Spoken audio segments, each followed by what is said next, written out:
12월 18일 월요일 매일 성경 묵상 본문 말씀은 욥기 40장 1절에서 24절입니다. 본문 말씀에서는 하나님께서 욥과 짧지만 매우 흥미로운 대화를 나누고 그 이후에는 배의 못에 관한 묘사가 나옵니다. 하나님은 욥에게 2절에 전능하신 분과 논쟁하여 그를 바꿀 수 있겠느냐? 하나님을 가르치려는 자가 있으면 여기에 대답해 보라라고 말씀하십니다. 이에 욥이 바로 대답합니다. 4절과 5절에서 저는 정말 아무것도 아닌 사람입니다. 제가 당신께 무엇을 대답할 수 있겠습니까?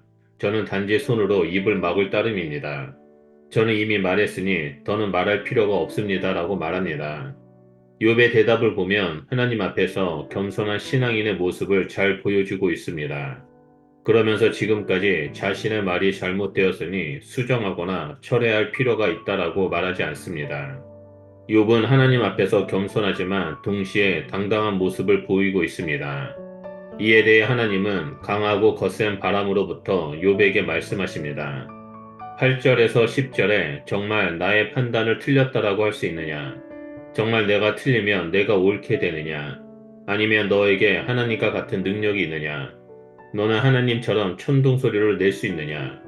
그렇다면 위엄과 높음을 입어보아라. 영광과 명예로 옷을 입어보아라 라고 말씀하십니다. 이 구절의 표현들은 욥에게 할 수 있다면 하나님이 되어보라는 의미입니다. 하지만 이는 불가능한 일로 욥뿐만 아니라 어느 인간도 할 수 없습니다. 하나님은 계속해서 하나님이라면 할 수 있는 것들을 나열합니다.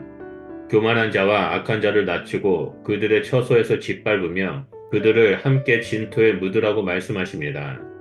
하지만 인간은 이조차 마음대로 할 수 없는 존재입니다. 이 말씀은 욥뿐만 아니라 모든 인간이 자신을 괴롭히는 나쁜 사람에게도 함부로 폭력을 행사할 수 없는 별 볼 일 없는 존재라는 사실을 각인시켜줍니다. 이제 하나님은 15절부터 주제를 배의 못과 리워 야단으로 옮기셔서 최후의 진술을 마칩니다. 배의 못은 하마를 말합니다. 배의 못은 소처럼 생겨서 소처럼 채식을 합니다. 힘이 넘치고 허리와 튼튼한 복근을 가지고 있습니다. 꼬리가 마치 백향목처럼 튼튼하게 달려있고 허벅지의 힘줄은 서로 단단히 얽혀 있습니다. 엄청난 통뼈로 골격이 마치 구리간 같고 갈비뼈는 쇠 막대기와 같다라고 묘사합니다. 여기서 배의 못이 어떤 존재인지를 설명하는 것 자체가 중요한 것이 아닙니다. 배의 못에 대한 하나님의 말씀의 중요한 부분을 보자면 첫째 15절에 내가 너를 지은 것 같이 그것을 지었다라는 점입니다. 배의 못이 어떤 존재든 간에 하나님의 피조물이라는 사실을 강조하고 있습니다. 고대 이스라엘의 사람들의 관점에서 당시의 사람들이 상상할 수 있는 최고의 엄청난 존재였지만 이 역시 하나님의 창조물이고 하나님의 주권하에 있는 존재입니다.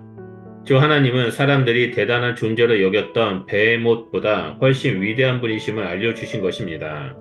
두 번째로 19절에 그것은 하나님이 만드신 것 중에 으뜸이다라는 점입니다. 이 구절은 하나님께서 창조하신 피조물 중에 으뜸이 인간이 아니라는 사실을 강조합니다. 지금까지 하나님은 인간 존재의 한계와 인식의 한계에 대해서 말씀하셨습니다. 인간이 그리 대단한 존재가 아니라는 것을 말씀하신 것입니다. 그리고 베헤못이라는 피조물의 존재는 인간의 보잘것없음을 다시 한번 확인시켜주는 역할을 합니다. 하나님과 인간 사이에 베헤못이라는 존재를 위치시킴으로써 하나님과 인간 사이의 거리를 넓히고 있습니다. 인간은 베헤못이 눈을 뜨고 있을 때 갈고리로 그들의 코를 깨어 포획하지 못합니다. 인간은 딱 그 정도의 존재일 뿐임을 강조합니다.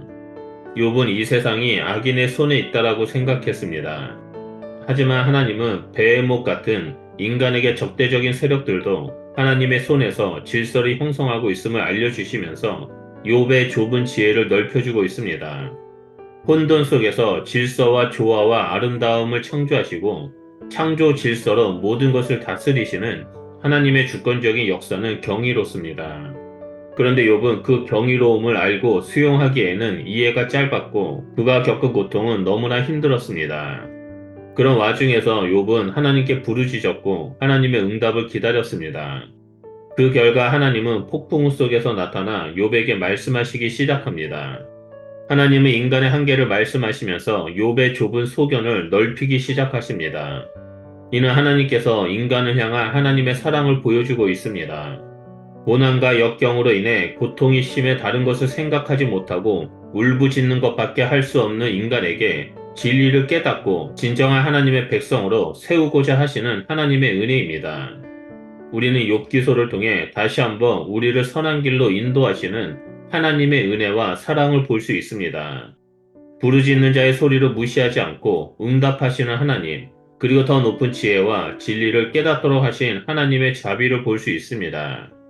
그렇기 때문에 우리는 매일의 삶 속에서 하나님께 나아가 크게 부르짖고 하나님의 응답을 기다리는 자가 되어야만 합니다.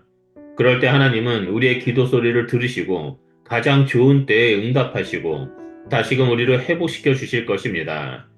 오늘도 우리에게 자비와 사랑과 은혜로 함께 하시는 하나님을 기억하면서 주님과 동행하는 귀한 성도님들이 되시기를 축복합니다. 기도하겠습니다. 하나님, 우리를 떠나지 아니하시고 늘 함께 하시고 자비와 은혜와 사랑을 베풀어 주셔서 감사드립니다. 우리가 힘들고 어려운 상황 속에서 또한 이해되지 않은 상황 속에서 하나님께 부르짖으며 기도할 때 하나님께서는 가장 좋은 타이밍에 우리 가운데 말씀하시고 우리의 삶을 이끌어주고 계시는 분임을 고백합니다. 하나님, 우리 가운데 계속하여 함께 하시고 우리를 주님의 품으로 인도하사 마지막 때에 날마다 주님과 함께 믿음의 길을 걸어가는 자가 될 수 있도록 함께하여 주시옵소서. 우리와 동행해 주심을 감사드리며 예수 그리스도 이름으로 기도드립니다. 아멘.